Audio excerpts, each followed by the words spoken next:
Hello friends, I am B R Kumawat. Welcome to you on my YouTube channel. मित्रों, आज एक बहुत ही महत्वपूर्ण बिंदु के बारे में अपन बात कर रहे हैं।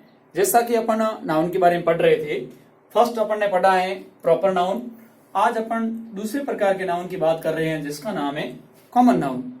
बहुत सामान्य है, जिसको अपन हिंदी में कहते हैं जातिवाचक संज्ञा, यानी ऐसा नाउन जो उस जाति का बोध कराता हो, जो अपने एक ही नाम से पुकारा जा सकता है। तो इसकी अपन डेफिनेशन की बात करें तो परिभाषा के तौर पर इसको कहा जाता है, जैसे हमने देखा, when the way of thinking is the same. जब अपन किसी चीज के बारे में थिंक करते हैं तो एक ही चीज के बारे में, जैसे the same for a name, नाम वो का वो आता है। ऐसी स्थिति में जब एक ही चीज का एक नाम अपन बार बार ले सकते हैं तो the noun will be common. तो वह नाउन कैसा बन जाता है? जातिवाचक बन जाता है। अपन एग्जाम्पल के तौर पे देखते हैं। हमने देखा यहाँ पर पर्सन, यानी कुछ व्यक्ति के बारे में बात करें, प्लेस स्थान के बारे में बात करें, या थिंग वस्तु के बारे में बात करें। डिफरेंट एग्जाम्पल्स के माध्यम से अपन इसको समझने की कोशिश करते हैं। जैसे पर्सन में अपन ने नाम लिया, मैन सिंगुलर है और MEN मैन प्लूरल है। विमेन सिंगुलर है, विमेन प्लूरल है। स्टूडेंट सिंगुलर है, स्टूडेंट्स प्लूरल है। टीचर सिंगुलर है, टीचर्स प्लूरल है। बॉय सिंगुलर है, बॉयज प्लूरल है। ब्रदर सिंगुलर है, ब्रदर्स प्लूरल है। वाइफ सिंगुलर है, वाइव्स। अब देखो मित्रों, यहां पर FE और यहां पर VES, इसका मतलब सिंगुलर से प्लूरल बनाने के भी नियम है, जो अपन एक अलग से वीडियो बना करके आपको मैं विस्तृत समझाऊंगा कि किस प्रकार सिंगल से प्लूरल बनाया जाता है, एक वचन से बहुवचन कैसे बनाया जाता है। Friend, friends. तो ऐसे अपन ने ये शब्द देखे जो पर्सन यानी व्यक्तियों में जो कॉमन होते हैं, अपन किन किन शब्दों से पुकार सकते हैं। ऐसे अनेक एग्जाम्पल से। फिर अपन ने स्थान की बात की, village, villages, town, towns, city, cities. यहां पर देखो Y हटाकर IES जोड़ा गया, ये भी प्लूरल बनाने के रूल है, नियम है। Country, countries, district, districts, school, schools. तो ये कुछ स्थानों के अपन एग्जांपल लिए। अब कुछ वस्तुओं के बारे में लेते हैं, थिंग्स के बारे में। Pen, pens, book, books, table, tables, room, rooms, toy, toys. उसके बाद मोबाइल, मोबाइल्स। तो यहां पर देखा कि टॉय में केवल और केवल S लगने से ही प्लूरल बन गया। तो ऐसे कुछ विशेष एग्जांपल अपन आगे डिस्कस करेंगे।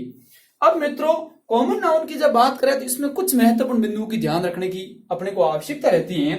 जैसे पहला इसमें रूल देखें तो कॉमन नाउन में किन चीजों का ध्यान रखना है कि कॉमन नाउन एक तो हमेशा सिंगुलर भी हो सकता है और दूसरा प्लूरल, यानी दोनों रूप अपने को दिखाई दे सकते हैं। सिंगुलर भी हो सकता है और प्लूरल भी हो सकता है। सिंगुलर होने पर उसके आगे A या N, या तो आर्टिकल A लगेगा या फिर N का यूज किया जाएगा। परंतु कॉमन नाउन होने पर उसमें एक चीज विशेष रूप से ध्यान रखनी है कि वह हमेशा काउंटेबल ही रहेगा, हमेशा उसकी गिनती कर सकते हैं अपन। अब एक और चीज हमारे समक्ष आती है कि जब किसी कॉमन नाउन को स्पेशल बनाया जाता है, विशेष बनाया जाता है, तो उसके आगे आर्टिकल द का प्रयोग किया जाता है। विशेष कब बनता है? या तो उस नाउन की बार बार पुनरावृत्ति यानी रिपीटिशन हो, दोहरान हो, ऐसी स्थिति में वह नाउन कॉमन बन जाता है। और कॉमन में भी स्पेशल बनने के कारण उसके आगे आर्टिकल द का यूज होता है। या फिर लिसनर अर्थात श्रोता और स्पीकर अर्थात वक्ता, जब सुनने वाले और बोलने वाले दोनों को इस बात का ज्ञान हो, पता हो, तो ऐसी स्थिति में भी वहां पर अपन देखते हैं कि वह नाउन कॉमन बन जाता है, उसके आगे द का प्रयोग किया जाता है। आओ एग्जाम्पल के तौर पे कुछ बात करते हैं अपन। जैसे अपन ने एग्जाम्पल सामान्य से लिया, आई सा अ रिच मैन। अब यहां पर अपन देख रहे हैं मैन एक कॉमन नाउन है और उसके आगे रिच एडजेक्टिव है और उसके आगे आर्टिकल A लगा हुआ है। इसका मतलब मैन के लिए यहां पर A आया है। Rahul lives in his village. यहां पर विलेज एक कॉमन नाउन है और विलेज से पहले हिज क्या है? हिज एक एडजेक्टिव है। कौन कौन से होते हैं एडजेक्टिव? ये एडजेक्टिव टॉपिक में अपन विस्तार से पढ़ेंगे, परंतु आपके नॉलेज के लिए यहां बता दूं जैसे माई है, और है, योर है, हिज है, हर है, या फिर जैसे शब्द आ गया देयर। तो इस प्रकार के कुछ शब्द हैं जो हमेशा एडजेक्टिव के तौर पे काम करते हैं, ये पॉजिटिव एडजेक्टिव कहलाती हैं, जो अपन एडजेक्टिव में डिटेल से देखेंगे आगे। नेक्स्ट, इसलिए जस्ट वाक्य में, यहां भी एक कंपटीशन का इंपॉर्टेंट क्वेश्चन बनता है, ध्यान देना अच्छी तरह से, कि जिस वाक्य में कॉमन नाउन से पहले पॉजिटिव एडजेक्टिव लगी हुई हो तो वहां पर आर्टिकल का यूज नहीं किया जाता है। इसलिए विलेज से पहले एज लगा हुआ था, यहां पर आर्टिकल का यूज नहीं हुआ। सी हैज एन ओल्ड कार, यहां पर कार कॉमन नाउन है, उसके लिए एन यहां लगा हुआ है, जो ओल्ड एडजेक्टिव के कारण लगा है।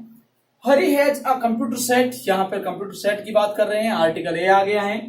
I have many friends in my city, यहां सिटी कॉमन नाउन है, परंतु उसके आगे माई एडजेक्टिव आने के कारण आर्टिकल का यूज नहीं हुआ है।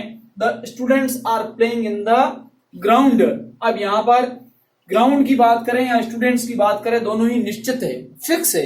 ऐसी स्थिति में यहां पर पहले से ही नॉन होने के कारण शब्द इसके रूप में आर्टिकल के द का यूज किया गया है, जो कि अंडरस्टूड माना जाता है एक दूसरे के लिए, इसलिए इन दोनों से पहले यहां पर आर्टिकल द का यूज हुआ है।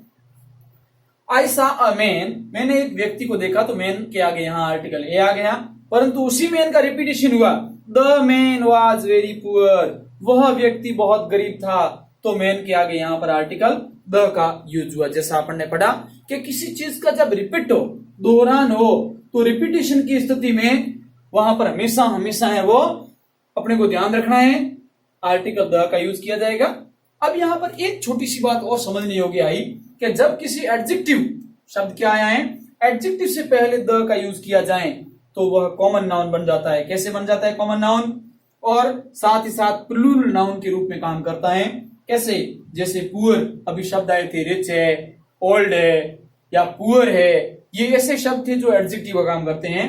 तो पुअर है, रिच है, ओल्ड है, यंग है, एजुकेटेड है, तो द पुअर सारे गरीब, द रिच सारे अमीर, द ओल्ड सारे बुजुर्ग व्यक्ति, और द यंग सारे युवा, द एजुकेटेड सारे शिक्षित।